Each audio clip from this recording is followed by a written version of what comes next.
Since the fall of man, a war has raged between good and evil.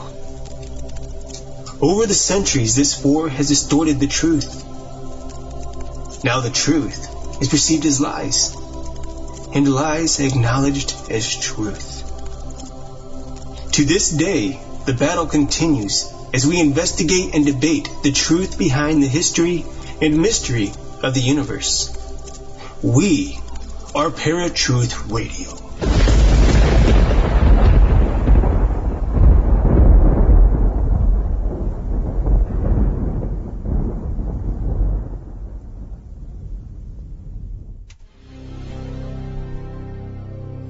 There are many great names in the radio industry, and tonight, Paratruth Radio gets to talk to one of them. Now Paratruth presents Riding with the Caravan to Midnight with special guest John B. Wells. What's up, folks? Welcome to Paratruth Radio. My name is Eric. And I'm Justin. And we have an awesome show for you tonight. I know it's been a while since I've been on. I've been out, as you all know, for the past few weeks working on a movie. That film is now pretty much finished. I am in post-production, so we got about 6 months ahead of us in the intricate editing process. But with that said, you know, it's kind of nice to be back. And Justin, to hear your fine voice, my good sir, it's pretty nice. I've missed the show. Yeah, it's been hard doing it on my own, but I'm glad that you're here for this one. It's gonna be a good one for sure. Folks, if you don't know already, with all the advertising we've been doing, we have on a very special guest. His name is John B. Wells, and he is the host of Caravan to Midnight. So without further ado, let's go ahead and welcome John B. Wells. Hello, gentlemen. Good to be with you. Thanks for having me on. Thank you. Thank you for being on. So, what do y'all want to get into today? Well, I'm sure we'll get into a whole lot of things today. So, first off, we do want to give you a chance to tell everybody kind of how you got started with radio. Well, you know, that's some of the that's one of those stories that it's good that somebody doesn't ask me around people who are close to me, because I kind of generally responded, "Oh man, nobody wants to hear that story." But I'll give you the short version. It's you know, my dear old mother was really quite a woman, and she decided that because in those days I was trying to be an actor, you know, as I placed the back of my hand up to my forehead, you know, and so she said, and she had a customer whose husband was associated with a radio station. I believe he was the production director there. So she decided she wanted to do a commercial, and she wanted me to do it. So I wrote a spot for her, and went over to this station. It was an adult contemporary station then, but it's like a cowboy channel now, country western music, you know. Mm-hmm. And when I went in, you know, I've got long hair and all this, and the guy kind of rolled his eyes a little bit at me, and I had the script there, and he had a Studer B67 with a little counter on it. It's got the red counter, actually counts in seconds. It's actually a pretty good little clock, as well as what I'm trying to say, a place where you can use that it doubles as a where am I on the tape kind of thing. You can make your notes with that. But it's also a really good clock. So he said, look, just hit this thing and just pick a spot and on this counter and just try and get it as close to 60 as you can without going over. I'm like, okay. So he came back, and about I stuck my head out the door, and I said, I think we're good here. And he came in, and he sort of rolled his eyes when he left. But when he came back, he listened to it, and then he looked at me, and he got this look on his face like, I'm so sorry about the rolled eyes. But he didn't say anything. And he went and got this fellow named Ted Jones. He looked like, to me, he looked like the theatrical version of an Australian gun runner of some sort. He has long red hair, you know, and he came in, he listened to it, he looked around, and he put a spot together, and that was that. And he gave me a cassette copy of it, and said, you could do this work. And I said, really? And he goes, yeah, you could do voiceovers. Well, I knew nothing about it, so I just said, thank you very much, stuck it in my pocket and left. So, and that was Mom's spot for her boutique. Well, I played it for a buddy of mine who had actually quit high school. In fact, he's recently deceased. He passed away Wednesday before Thanksgiving last year at about 4 o'clock in the morning. And but I'll tell you, if Mike hadn't done what he did, his name was Mike Doyle, Michael Lee Doyle. And I played it for him. We were sitting out in this old Jaguar smoking. And I said, listen, this is funny. Let me play you this thing. So I played it for him, and he looked at me, and he didn't roll his eyes. He said, let me have this for a couple of days. So he played it for the man who would become my first boss, who is now known as Capitol Hill correspondent Jim Miklashevsky. In those days, he was James Allen Miklashevsky, and he was a bad-to-the-bone, very aggressive, AM radio jock, and everybody knew him. So they called me up, and they said, we'd like for you to come and do our spec spots that we'll give to our salesmen, and they'll go out and they'll play these spots so the clients can hear what their brand or their store or whatever will sound like on a real no kidding radio spot. And we'll give you $25 for each one of these, and there may be 10 or 15 of them a day. And I'm going, oh boy, I'm in the dough, right? Well, this turned into doing the afternoon drive news, the spec spots, the real spots, and taking the bag with the new log that started at midnight and the carts that were going to be loaded that the commercials were on out to the remote transmitter site every day for the whopping sum of $1.60 an hour, which was minimum wage in those days. Oh, so it's like my $25 a spot didn't work out too well. Right. Well, but this was a good thing because I was still at university, and I didn't get, I didn't go far out of town. I went right up the road to TCU. And I was living on the east side of Fort Worth. TCU was on the west side of Fort Worth, and took probably 20 minutes to get there. Well, I learned what I needed to learn for the business that I had no idea at the time that I was going to get into.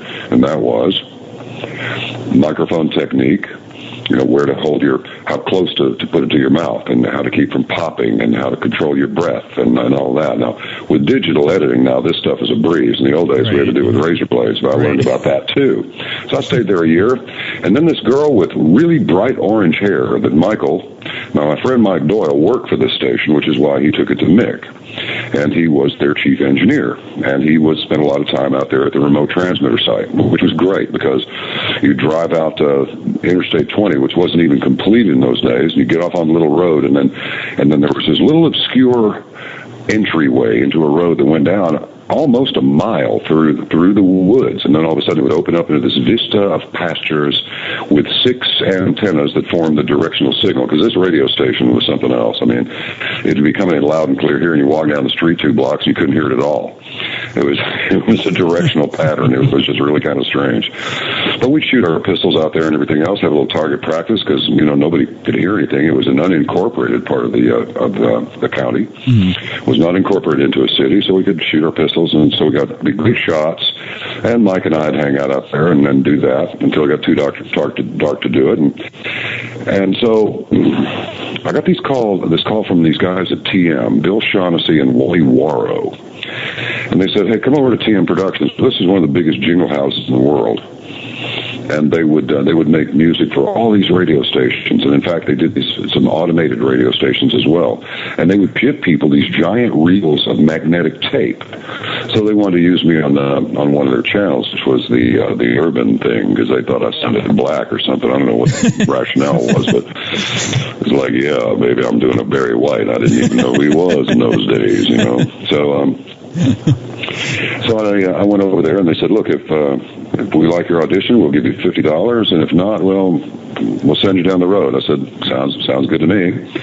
So then I had a little gig. Oh boy, $50. Well, in those days, it would actually do a lot more. I mean, you could fill your gas tank, I don't know how many times for $50, a lot of them. So then this woman with the orange hair comes in, and all this black eyeliner that Mike had taken a kind of a fancy to, and he hired her as a transmitter watcher out there. And she said, listen, Kenny Rundle over at the Zoo, which was this a famous rock station with really bad numbers. Kenny Rundle, one of the nicest guys in the world, he lost his sight, and kind of lost touch with him. He's still around, but anyway, that's what happened to Ken. I can think of a dozen better choices to have something like that happen to him, but I wouldn't really wish it on anybody. But anyway, Kenny Rundle has an opening at the Zoo. It's for part-time. and I need your production room so that I can make a demo tape.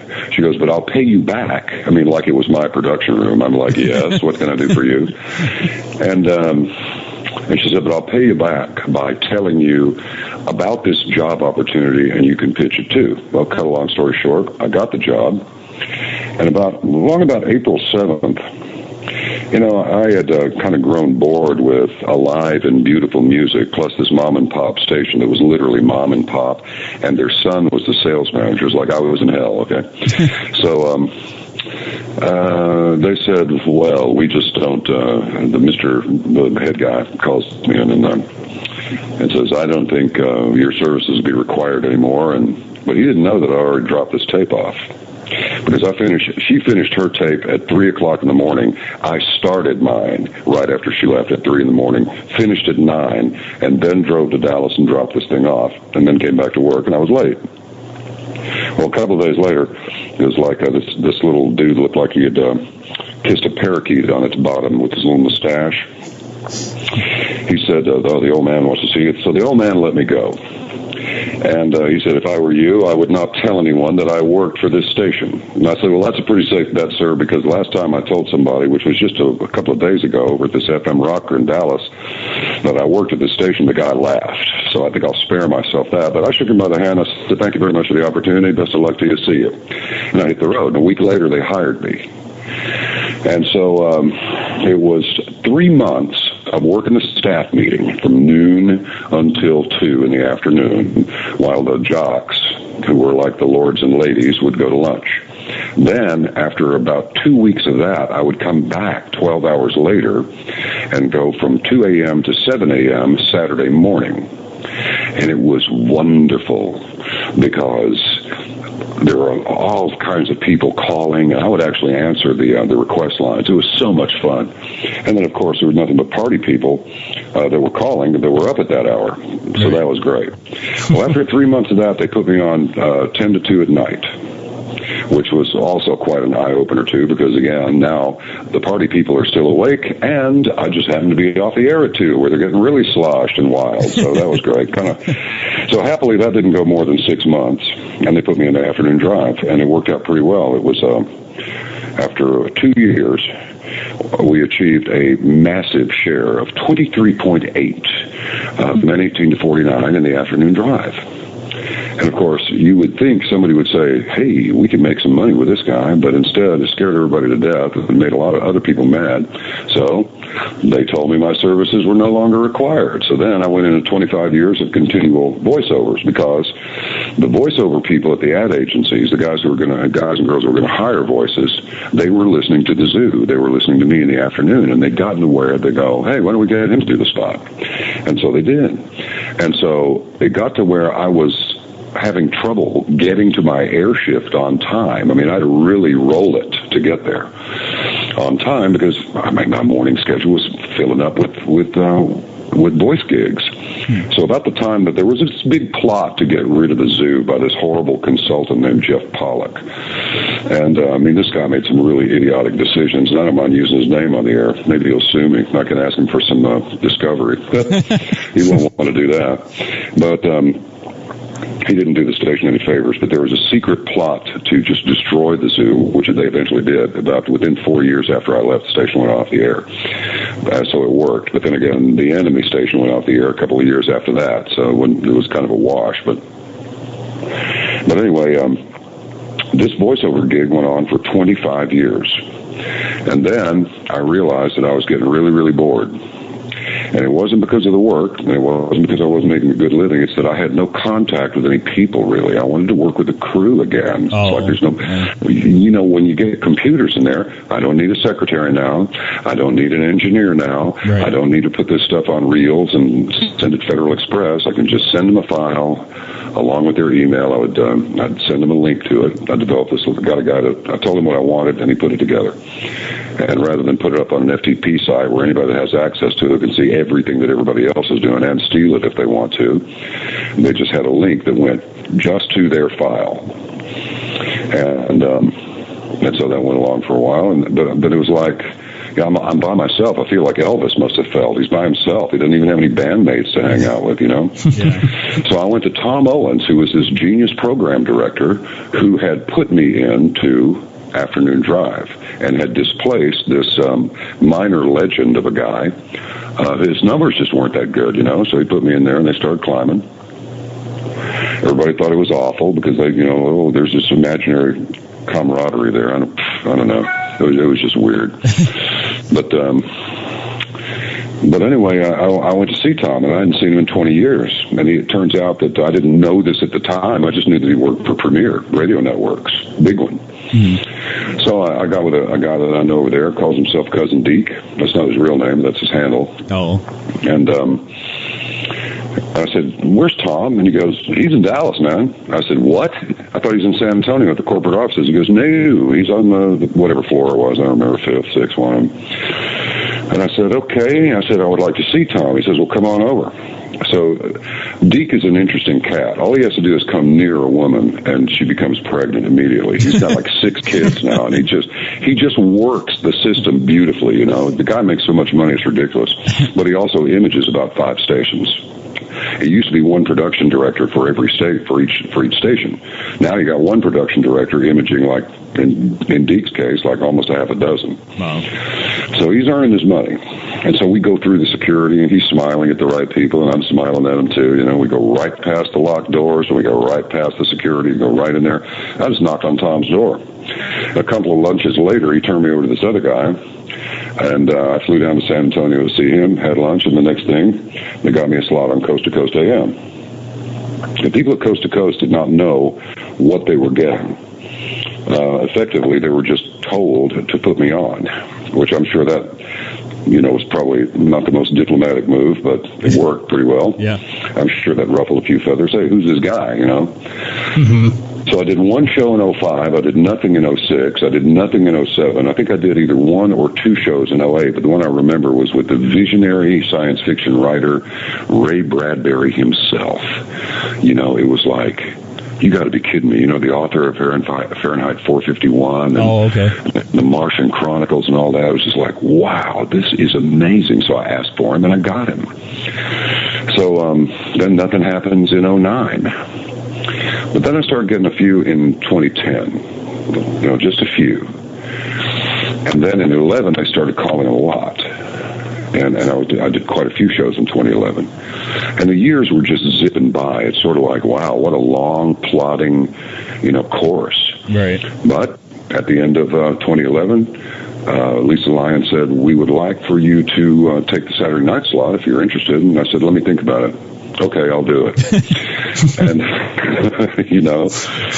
and as they say, the rest is history. It worked out pretty well over there. The audience responded, and they liked what I was doing, and but they liked it a little bit too much because, by all accounts, the numbers were very, very high.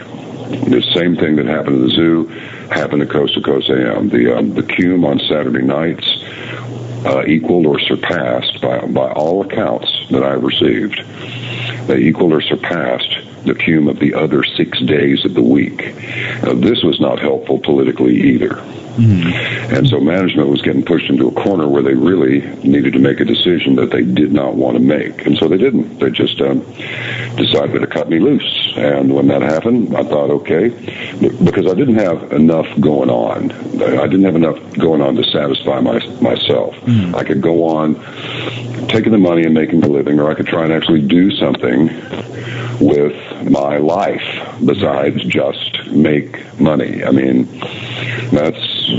believe me, I've heard the screech of the eagle, and I've also heard the gurgle of the swamp, I'd like to say. Mm. So, I mean, there's something to be said for making a living for sure, because, when Clear Channel started collapsing, which it eventually went away, and now it's iHeart Media Management, LLC, Clear Channel's gone. When that whole thing that happened in 2008, so I didn't realize that I was enduring the slings and arrows of the economic recession. I did not realize this because I wasn't tracking with that kind of data. I was hearing the talking heads on TV and all this, but it didn't really mean anything to me. I'm not in the markets. I don't care. But then I found out that Clear Channel had run up about $16 billion in debt and had flipped the whole company to Bain Capital. which is, as you may know, is Mitt Romney's associated company. Okay.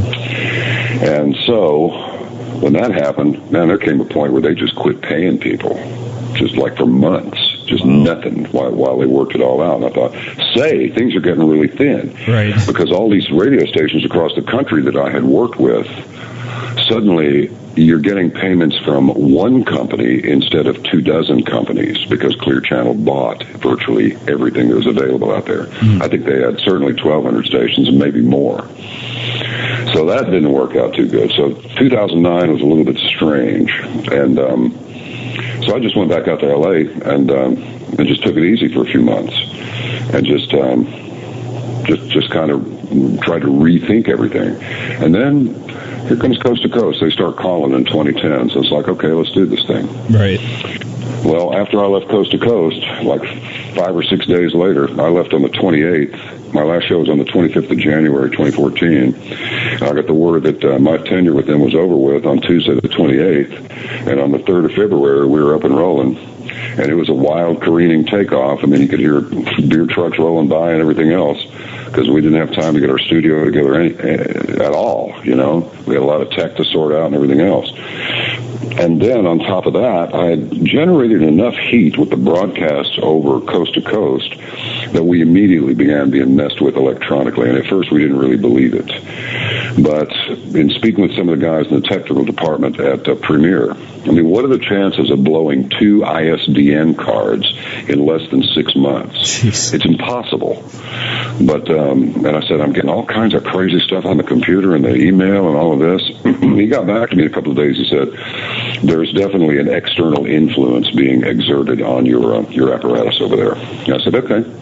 So anyway, we put a bunch of tech in place to kind of minimize that and went forward. And now we're in 144 countries.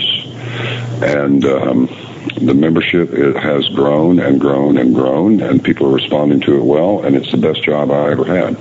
It really is.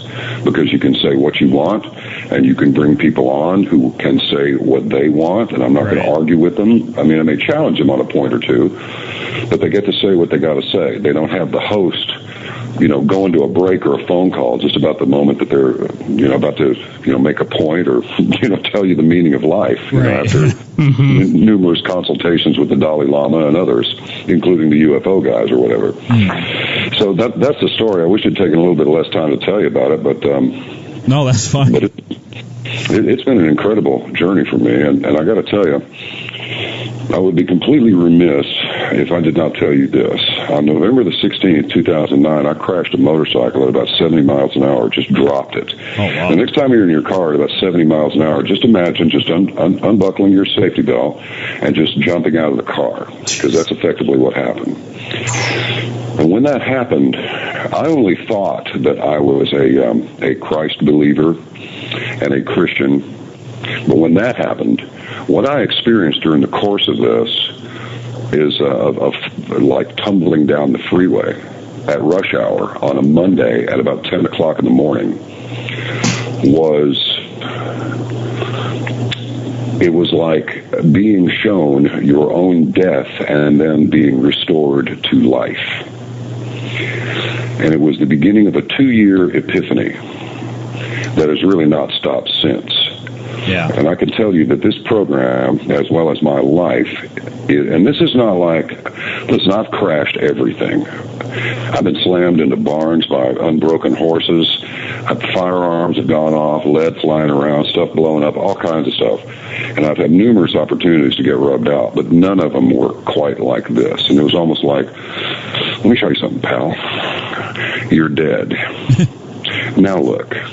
You're not dead. You understand? Yes. Yeah. I'm not convinced you fully understand. Come with me, Junior. Whoa, where are we going? We're going to the desert for a while, and we did. And I tell this story a lot of times, and I tell it in exactly the same way because that's what happened. And it's funny, when you are prepared to open your mind and your heart and just listen, just let go of yourself and listen, You'll be amazed what comes into your head, stuff that you couldn't make this stuff up if you had a week to work on it. Right. And more than that, you'll find it very difficult to repeat the things verbatim that you hear in your head, but you know that it's not you talking. And you'll question yourself, it's like, okay, come on, am I going nuts? I mean, is this you talking to me, or is this me talking to me? But you will get the answer to that question. And I cannot imagine that I would ever feel any differently about this experience, because it has been. You talk about taking a. I don't even want to flatter myself by saying a diamond in the rough, but just for the sake of expediency, you talk about taking something that looks like a dirt clod and making it into something. It was like if you can put a piece of carbon under enough pressure, when you let that pressure off, you got a diamond there. Right. Well, my conduct and to some degree my heart was about as black as carbon. But I got a lesson, and I got a mission, and I committed to that mission for better or worse. And that's my story, gentlemen, and I have to stick with it because it is my truth, which I have lived. Mm-hmm. And so I would say to everyone, before you decide that you're agnostic and nothing is known, I have to submit to you. And believe me, I'm not... there's nobody telling me to say this other than the Great One himself. And that is, we are not here on this planet to just freelance and just do what we want and serve ourselves. We are here to serve our Creator. End of story. If you do this, and if you say, all of this stuff is yours, everything that I see is yours, this body does not belong to me, this life does not belong to me, my very next breath will be given to me by permission. There's no guarantee there's going to be a tomorrow. There's no guarantee there's going to be a next breath. I could vapor lock 10 seconds from now, and that'd be the end of our conversation here. Once you understand that none of this belongs to you and that you are owed nothing, but you in fact owe for your life, you're on your way to a new world. And when you get there, you're going to be glad you went on that trip. You really will. You'll never be the same, and you will not want to go back to your former ways. So I don't know if you knew if you were walking into that one when you decided to talk with me, but I had to say that because I really feel it and I mean it, you know. Well, and that's the one thing that I actually do enjoy with you is that you do talk your mind, and I completely get where you're coming from because both Eric and myself have been at that point in our lives as well, and that's where Paratruth Radio was truly born. But before we go any further, I do want to take our first break here, folks. You are listening to Paratruth Radio with special guest John B. Wells. We will be right back after Eric's Random Fact of the Day. Now, Eric's Random Fact of the Day. Did you know that the blood of an octopus is blue? Neither did I. But according to factslides.com, octopi have copper-based blood instead of iron-based blood, which is why their blood is blue rather than red. This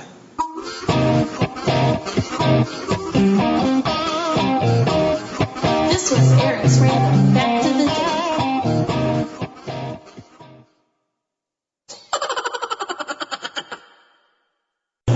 All right, folks, welcome back to Paratruth Radio. My name is Justin. And I'm Eric. And we've been talking to John B. Wells about his illustrious life as well as Caravan to Midnight. Eric, I wanted to turn the mic over to you for a minute to get a question out to our guest here.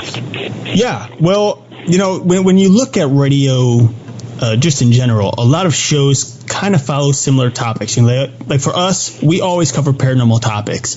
There's also other shows that will cover sports or entertainment or education or business. But the Caravan to Midnight kind of covers a very broad spectrum of topics. And one in particular that is very similar to us is you cover the mysterious and the unexplained. Can you tell us a little bit of why you do that or what has inspired you to do such? Well, first of all, it's because there is nothing pithy about about mainstream media. It is vacuous. It is more a vast wasteland, as television was once described. It's more a vast wasteland now than ever before. And the most interesting topics, in my opinion, because everybody has to kind of, you got to plot your own course. It's a big old ocean, and there aren't any corners or roundabouts, and you can go wherever you want on this ocean. Same as that's why they equate flying airplanes with sailing ships, not necessarily motorized ones, but case can be made for that too. And when you find so much unrewarding subject matter, and you realize that you have a forum where you can discuss absolutely anything that you want, then you'd be a fool not to do it, because there are other people out there, you may not know it, but you sense it, that there are other people who feel the same way you do, and they would like something new. They would like to be challenged. Many of them would like to find a reason to depart from their current paradigms and to bust into something else. Everybody really wants the truth of the matter, but you're not going to get it if you're threatened by sponsors, or you've got some hardcore progressive up there who somehow or another has managed to get the directorship of the station that you're at or the program that you're on, and he's taking a check. Now, he has no problem. There's a lot of them out there.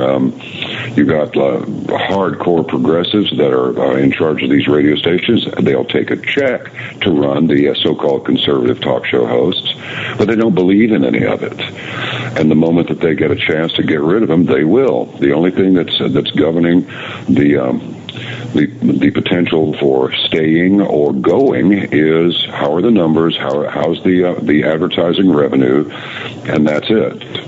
I mean, if Michael Savage, for example, whom I've only taken issue with on one thing, and that was when he said that if you want to combat world hunger, you start with Monsanto's golden rice. I was like, oh my God, you're a doctor and you're saying this? You remind us, it seems like 10 times per show, that you're a genius and a doctor and everything, and you're going to say this, and you're going to say, is there any guarantee you won't get cancer? Is there any guarantee? It's like, really? That's your justification for talking about taking Monsanto's food into your system? I don't agree with that. But virtually everything else that he says, I do agree with. I mean, he gets a little strident and a little wild with it, but he's far more intelligent and far more intellectual than some of the other hosts who are really strident out there too. And I won't name any more names. I think we can figure out who that might be. But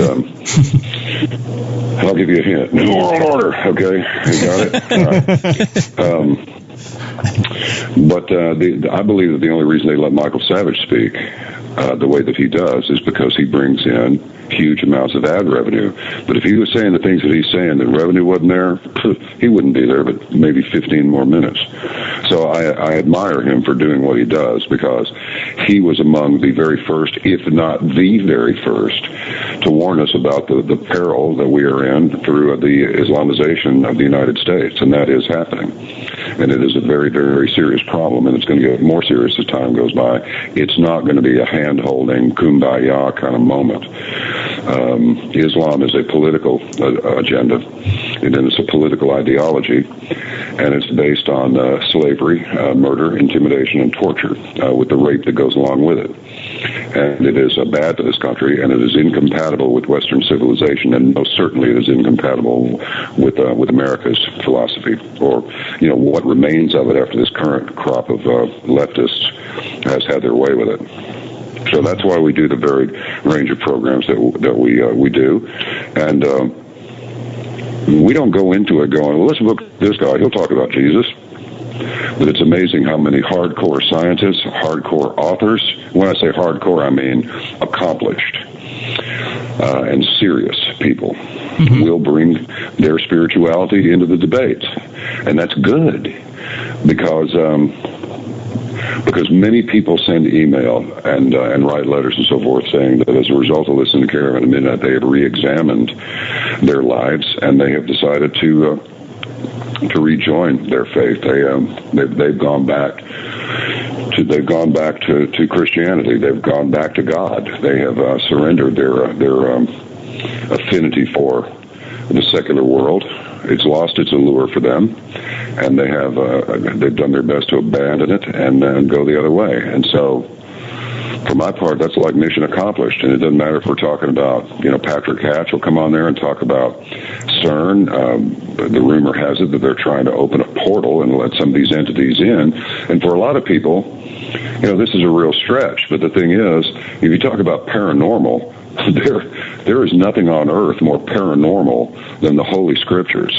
There's some, and just recently, you hear that Christ appeared to his disciples after the crucifixion in several different places at the same time. Well, they just recently discovered a particle that can exist in several different places at the same time. So it's like Solomon said, there's nothing new under the sun. And it's like Harry Truman said, the only thing that's new in this world is the history that you don't know.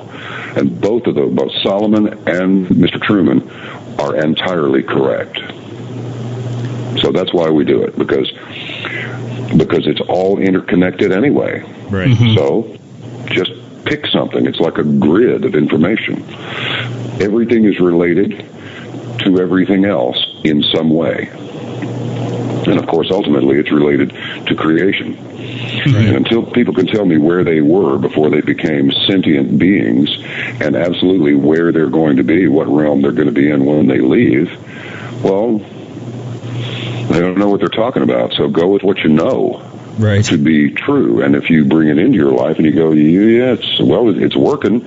Well, it's not by accident that it's working. It's working because it's working. It's supposed to be working. It does work.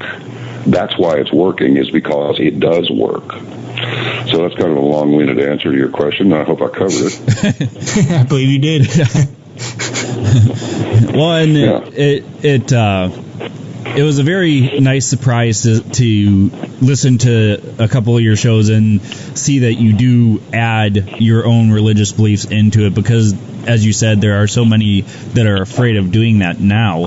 If you had to encourage people either to voice their opinion or voice their beliefs about things, what would you tell them? Don't be afraid. There's nothing to fear. Be as it says in Scripture, be slow to speak, but be quick and eager to listen. And the other part is, inasmuch as it depends on you. This is from Romans. I just read it on the program today when we were talking with a man about these subjects. Inasmuch as it depends on you, get along with everybody. In other words, if it's up to you to get along with people or not, then make the decision to get along with them. But if somebody, what is unspoken is that if someone comes against you with hostile intent, then you're going to have to deal with it. There's nothing wrong with self-defense.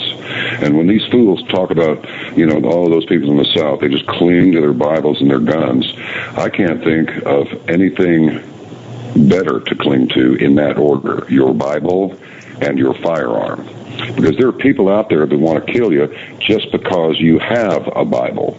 Yeah. Right. Now that strikes me as just a little bit unreasonable. Yeah. Right. This is about now if there are Christians running around going, kill the Muslim, he has a Quran, we must kill, and then dance around like a bunch of bleeping savages while they cut somebody's head off, well, that'd be one thing. And all these morons out there will say, oh, well, there's a Salem witch trial. There are very few women that were killed, murdered by these freaks. And probably what happened was they got so carried away. These were probably, I theorize that these were probably very hot women who turned these guys on, and it probably made them think, oh, well, if she can make me hot to trot and ready to go, or horny, in other words, well, she must be evil and must be killed. Or they could have been just psychopathic killers that really got off on killing women. We know that there are people like this. Well, what's to say it wasn't Ted Bundy in a collar? Right. In a Puritan suit. Right. But that didn't last long. And people talk about, the Crusades were the ones that started it. Read a history book and find out what happened. The only reason that the Crusades were ever launched is to reclaim land that had been stolen by, guess what? The Islamists, the Muslims from countries that were Christian. Turkey was Christian. Lebanon was Christian. Syria was Christian. All of those countries over there, with just a couple of exceptions, and I don't even know what the exceptions are at this moment. Mm-hmm. They were all Christian. But here came the head choppers, And they did the same thing to those countries that ISIS is doing now. And that's another story, ISIS. Oh my gosh, that's just... Yeah. We just dropped 50 tons of ammunition to the Syrian rebels. Well, guess who the Syrian rebels are? ISIS. Guess who provided ISIS with the Toyota pickup trucks to mount their Soviet-built weapons on? Oh, that's right. There were some American-built weapons that were mounted on them, too. Right. What do we think Benghazi was about? It's because this is my theory, Ambassador Stevens knew about ISIS before any of us did. They already let it out of the bag that CIA trained ISIS in Jordan. And the king of Jordan flipped out when he found out that this information had gotten into the public domain. He was mad, as in so angry that he was nuts about this. But that's what it's all about. Now, the big question is, what's in it for us to destabilize that part of the world? I believe that we have, if not a Muslim himself, then someone who is deeply sympathetic to the Muslims, whether Bill Ayers wrote his book or not, that dreams, from the idiotic title, Dreams from My Father. Remember the part in there where he says that if it comes right down to it, he would side with the Muslims? I mean, what kind of a person would write that into a book? Well, the same kind of a person that would say things like, I'm pretty good at killing people. Yeah. My opinion is the 25th Amendment needs to be invoked, and this person needs to be removed from office. Yeah. Before he gets a bunch of us killed, if not all of us. He's trying to start World War III with Vlad Putin right now. And Senator Insane McCain... hey, Vietnam was a long time ago. You got caught, you got beat up, okay. Well, that was another BS war, too. Right. So, thanks for your service and all that. We feel for you. I don't think I would have wanted to be in a Viet Cong prison camp either. But to come out publicly and say, well, we don't have to shoot down the Russian planes ourselves, but we could do what we did in Afghanistan and arm some rebels and get them to shoot the planes down. It's like, this guy's a real genius, isn't he? Yeah. So he needs to be removed as well. And remember, everybody, don't worry too much about who's in the president's office for 4 years or 8 years. What you need to be worrying about are these career politicians who are in Congress for 20, 30, 40 years. We need term limits on these Congress people. And we need them now. Because if we don't effect our will, we're going to lose this country. And I'll tell you what, it's hard to kill a republic, but it's a lot harder to kill the monster you replace it with. A lot harder. Absolutely. And a lot bloodier. And we better get a hold of this thing while we still can. And we are rapidly running out of time. I mean it. I agree. And I mean, we knew about several terrorists, such as Osama bin Laden, who we trained, and it just keeps rolling from there as to how many people we're helping, along with the same thing with the nuclear thing with Iran. I got to tell you, let's roll this back to the Kennedy assassination just for this one example. Okay. We were so naive as a citizenry that they would never be able to pull off today what they pulled off then. I'll just ask this one question. How does a Marine radar specialist, excuse me, not an operator, not a technician, a radar specialist, United States Marine Corps, defect to Russia during the height of the Cold War and then come back with a Russian wife? How does that happen? Yeah. Answer, he's CIA. Lee Oswald was CIA. Bin Laden was CIA. Right. His family, the Bin Laden family, as I'm sure you know, but maybe some of your listeners don't, that's the biggest construction company in the Middle East. Friends with the Bushes. Well, John Hinckley, the guy who shot Ronald Reagan, the Hinckley family is friends with the Bushes. George H.W. Bush was director of the CIA for how long? 1 year. But I suspect he was CIA beginning in about 1947 when Truman signed off on it and created it. So what's happened here is when your usefulness is spent, they throw you under the bus. Right. And that's what happened to Bin Laden. Bin Laden said, I didn't blow up the towers. You know, you think that raid was real? That raid wasn't real. He lives in the biggest house in that little poop hole over in Pakistan. I know nobody knows he's there, right? So then in come the SEALs. Well, we've got 2 helicopters. Oh, one of them screwed up. So what? Everybody else got on the other one? Yeah. Okay, and then what? Then the SEAL team gets shot down going through a little valley there that they shouldn't have been in, that was known for hostiles being all over the place. So they're gone, so they can't talk. And then they dump the stiff into the ocean, with full Muslim honors, of course, and no pictures. It's a lie. Benghazi was a lie. They made bin Laden the fall guy because, we funded him, right? Everybody's seen Charlie Wilson's War. Yeah, let's go kill some Russians, right? Yeah. So bin Laden puts together the Mujahideen, which actually didn't put it together. It's been around for a long time. He heads them up. He's their leader. He's CIA trained. He's CIA equipped, got Stinger missiles, got all that stuff. Got it all going on. And then he winds up being the fall guy, just like they tried to hang the Sony hacking on Kim Jong-un. He's looking around like, I didn't hack Sony. What's this about me hacking Sony? North Korea hacked Sony, really. Why? Some free movie passes or what? Then it comes out that CIA visited Sony 2 weeks before the so-called North Korean hacking. No movie gets made in Hollywood of any importance or any sizable budget without CIA involvement. And if you see that one called Kill the Messenger with Jeremy Renner, that's about the CIA dumping all the cocaine that they got from the Contras. They didn't have any money, so they traded blow to nose candy for weapons. And then CIA took the nose candy, dumped it in L.A. It used to be known as freebasing, and then it became crack. It's huge. They had a huge amount of it, like containers and containers full of this stuff.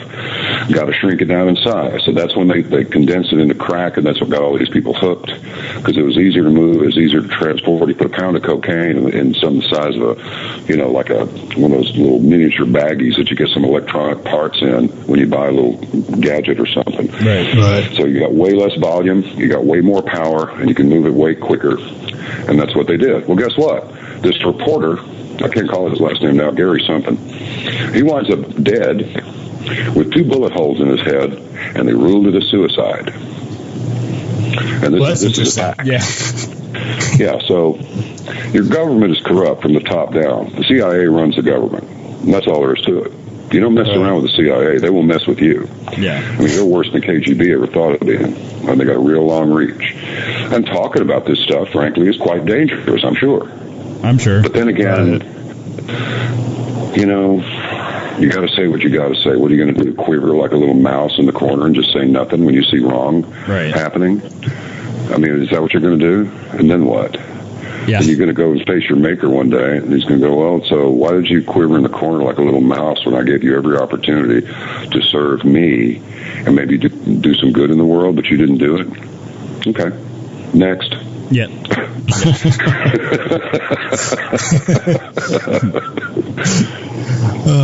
All right, folks, we are going to take our second break here. We'll be right back to Paratruth Radio right after Justin's Paranormal Headlines. And now, Paratruth Radio's Paranormal Headlines.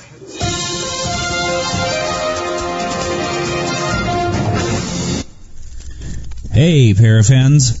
Justin here with your Paranormal Headlines. These headlines are from altereddimensions.net. Bizarre creature with body of buffalo and head of crocodile discovered in Thailand. Photos have appeared showing a bizarre hybrid-like creature found in Thailand this week. With scaly skin, an alligator-like head, and calf-like hooves, experts in the area are stumped. Villagers say that a genetic cross between an alligator and a water buffalo were born in the village some time ago, but died soon after birth. Could this be the same sort of genetic freak? The unidentified animal was found in High Rock, Wangan, in Thailand. Bones of Mona Lisa have been discovered under convent chapel in Italy. This week, historical experts believe they have found the tomb of Leonardo's model, buried under the altar of a convent in Florence, Italy. Archaeologist and art detective Silvano Vincetti exhumed several skeletons stacked on top of each other under the chapel. Carbon dating has been completed and indicate the skeleton is from the time period when Leonardo painted the masterpiece. The discovery of Mona Lisa's skeleton under a convent chapel should not be too surprising. Gerardini is believed to have moved to Florence in the late 1500s to live with her daughter, a nun. According to experts, the odds that the bones belong to Mona Lisa are extremely high. Unfortunately, the remains are fragmented and scattered, and there is no skull.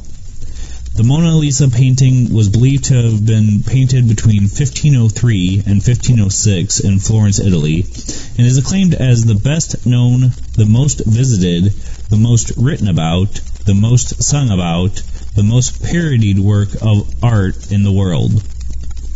The painting's fame increased greatly when it was stolen on August 21st, 1911. The day after the masterpiece was taken, Louis Barraud, a painter, walked into the Louvre and went to the Salon Carré, where the Mona Lisa had been on display for 5 years. However, where the Mona Lisa should have stood, he found 4 iron pegs. Barraud contacted the section head of the guards, who thought the painting was being photographed for marketing purposes. A few hours later, Barraud checked back with the section head of the museum, and it was confirmed that the Mona Lisa was not with the photographers. The Louvre was closed for an entire week to aid in an investigation of the theft. French poet Guillaume Apollinaire, who had once called for the Louvre to be burnt down, came under suspicion. He was arrested and imprisoned. Apollinaire tried to implicate his friend Pablo Picasso, who was also brought in for questioning, but both were later exonerated.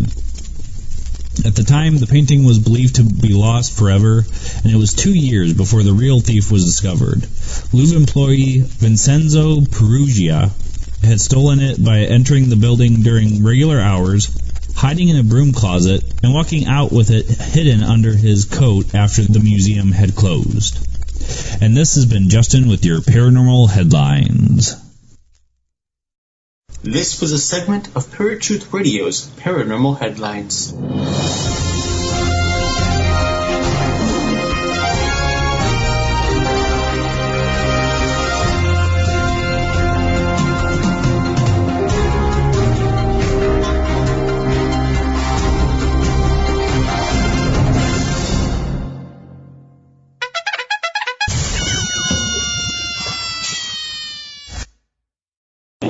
Welcome back to Paratruth Radio. My name is Eric. And I'm Justin.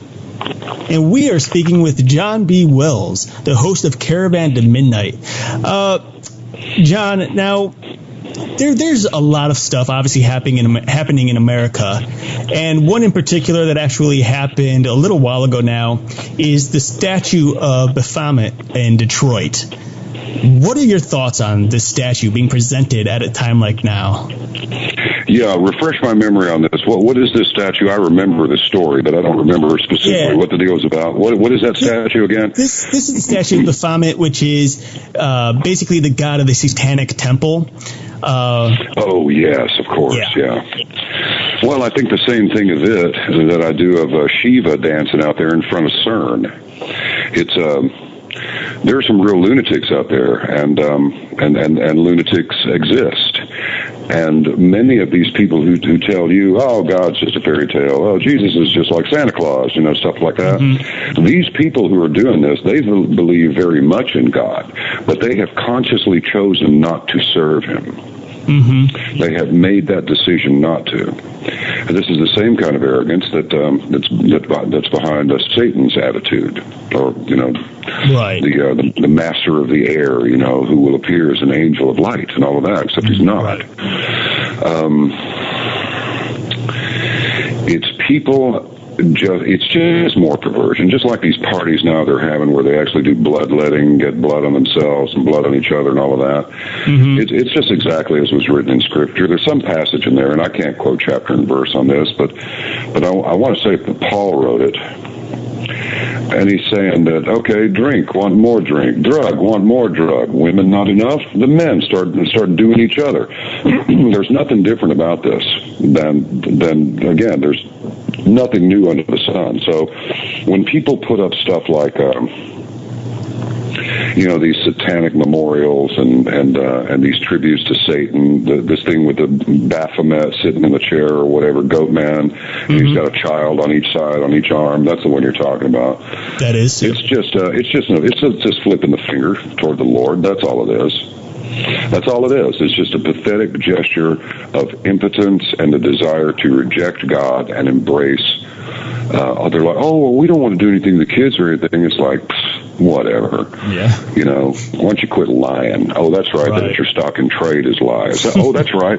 The one you worship is the father of lies, which makes you people a lot of dumbasses because you're going along with it. You think this is going to be some sort of a party, but apparently you have failed to observe that Satan will in fact protect you all the way through the perpetration of your heinous crimes. And then, as soon as the mission is done, he will dump you like a Kleenex that's had a noseful blown into it.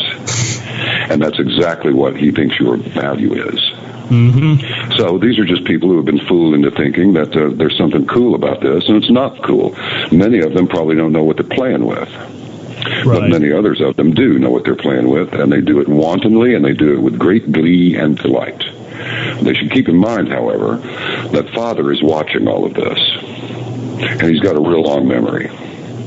So, knock yourselves out. Go ahead and just put goat men statues all over the place. But just keep in mind, there's going to be payback for that, and you will know what the payback is for when you receive it, and they always do. Mm-hmm. But isn't it strange that there seems to be some protective force that enables a person to perform multiple serial killings and do these things, but eventually that cloak of secrecy and protection is gone. And as was stated in that Scottish play, Macbeth, there they are, like naked newborn babes striding the blast, with their backsides hanging out in the breeze, about to be, buzzsawed off. And that's what happens to them. I mean, invariably, without fail. So it's stupid. In the broad strokes, it's stupid. It is not conducive to life. It is not biophilia. It is not the love of life. It is more like necrophilia, the love of death. And some people are like that. Some people are evil. Evil does exist. Father Flanagan may say, there's no such thing as a bad boy. It's like, you're leaving out the psychopaths that are completely possessed. That was a great little picture. Really like that. With, what was it, Spencer Tracy and Mickey Rooney? And that was a nice little morality tale. But there is such a thing as a bad boy, and we got a bunch of them in government right now. Yes. And they don't care about the people at all. And they don't care about the law either. I agree. And we should remember it. Yeah. Well, unfortunately, we are just about out of time here, John. But before we go, I would like to give you a chance to tell everyone where they can find you and your program. Well, it's quick and easy. Do not add any numbers and do not omit any letters in the words Caravan to Midnight.com. Just Caravan to Midnight, just the words. Not Caravan and the number 2 or any of that. And if they will go to Caravan to Midnight.com and just scroll down the page a little bit, they'll see a link that will take them over to our YouTube channel, and they can see a bunch of content for free, try it out a little bit. But after that, we do occasionally post shows that, many people simply cannot afford $15 every 3 months, $30 for 6 months, or $60 for a year. But I would tell you that there are almost 400 shows in archive right now, and none of them are bad. You will find value in each and every one of them. Full-length music cuts, totally commercial-free. We have an app for your iPhone if you use one. We have an Android app as well. You can get on your little tablet, computer, or whatever. Listen to it whenever you want. Every new program is posted every night at 10 o'clock Central p.m. And I think that you will find value in it. And know that when you join us, you become part of a worldwide initiative to actually affect change in the world. For example, there was a doctor who was recently jailed. Well, his lawyer and wife came on the program. 2 days later, he was released from jail, and he'd been in there for a while. A South African man, there's a South African genocide against Caucasians. You can't believe the depth of the genocide. You cannot believe it at all. They're all disarmed over there, except for the black folk, and they rent their guns and vans from the police departments. It's insane. Well, one of them they're in squatter camps. So, man needed a wheelchair, and guess what? One of the caravanners got him one. Wow. And on and on and on and on. So you are part of a movement for good. It's not about giving me money. It's about changing things for the better and keeping you informed with cutting-edge guests and information that you will not get anywhere else without a whole lot of trouble. So come and join us. You'll be glad you did. All right. Well, thank you so much for being on the show. It was an honor having you on. It was an honor to be on with you, Eric and Justin. And thank you very much for your time and for letting me just go on and on. Cause no problem. Lord knows I have trouble stopping the talk. But I guess it's my lot in life, mateys. Yep, absolutely. All right, sir. You have yourself a good night. You too. God bless, brothers. Bye-bye. Bye-bye. Bye-bye. All right, folks, that was John B. Wells. He is the host of Caravan to Midnight, an awesome show. If you haven't had the time yet to check it out, even during the show, to just check out the website, do so. There's a lot of interesting information on the site. You can check out more about John himself. There's a library full of books in which they've had guests on. You name it. There's just a ton of information. He covers every topic imaginable. And that was something, one of the questions I'd asked earlier that you may have noticed. And, you know, it's just weird that so many shows, in fact, the majority of shows that I listen to on air is either paranormal, sport, entertainment, business. It's only a select topic, but John B. Wells, he discusses anything and everything, and I mean literally anything and everything, which is actually really cool. Yeah, I think that's one of the, like he was saying, the mainstream media is not the truth most of the time, so he's approaching every subject from an alternate media view. Mm-hmm. So I can appreciate that, and definitely an awesome guy. I mean, I didn't really know what to expect getting him on, but definitely very knowledgeable, very intelligent man, and has been in the business for a long time. So we've got a lot of great things coming up on Paratruth Radio, so keep stay tuned for that. Luckily, Eric was able to join me this week. He is going to be out again, working on some other people's films, helping out and all that good stuff. So we do hope that all the films come to a good wrap for all of your friends, as well as the reveal. Oh, thanks. Oh, yeah. I'm looking forward to it. I know I haven't really been able to talk much about the revealed since I've left, but just so everyone knows, the plan is I will have a trailer up probably around Christmas time this year. So you can look forward to that and see just what exactly I've been working on. I can tell you it's been a long process already. It's been busy. It's been tough. And there's still about 6 months left before finally finishing the film completely. But that doesn't mean I'll be gone for 6 months. That's for sure. I hope not, man. No. I've only got a few more weeks here while I'll be gone. I do have 3 more movies that I'm working on over between now and the beginning of December. So I'm hoping to jump on a show here and there over the next couple of weeks. If not, then I'll catch everyone in December. And if you guys missed it, we were on Talk Supernatural Friday at 8 p.m. So go check out that show as well. As always, when we get on with Talk Supernatural or even Kay Carswell from the Deception Detection Show, it's just one of those shows that you don't want to miss because you don't know what's going to happen. So go check that out. Definitely. And as always, we are trying to keep it happy and fun here, guys. And John was one of those guests that not only told it as it is, but kept it funny and informative at the same time. So that's all we got for you guys this week. So on that note, that is the end for us. We will see you guys next week, same time, same channel. My name is Justin. And I'm Eric. Peace.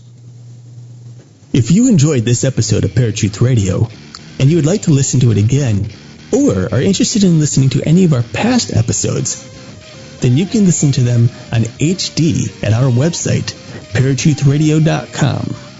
And you can also find us at Stitcher, Blueberry, TuneIn, iTunes, Spreaker, and YouTube.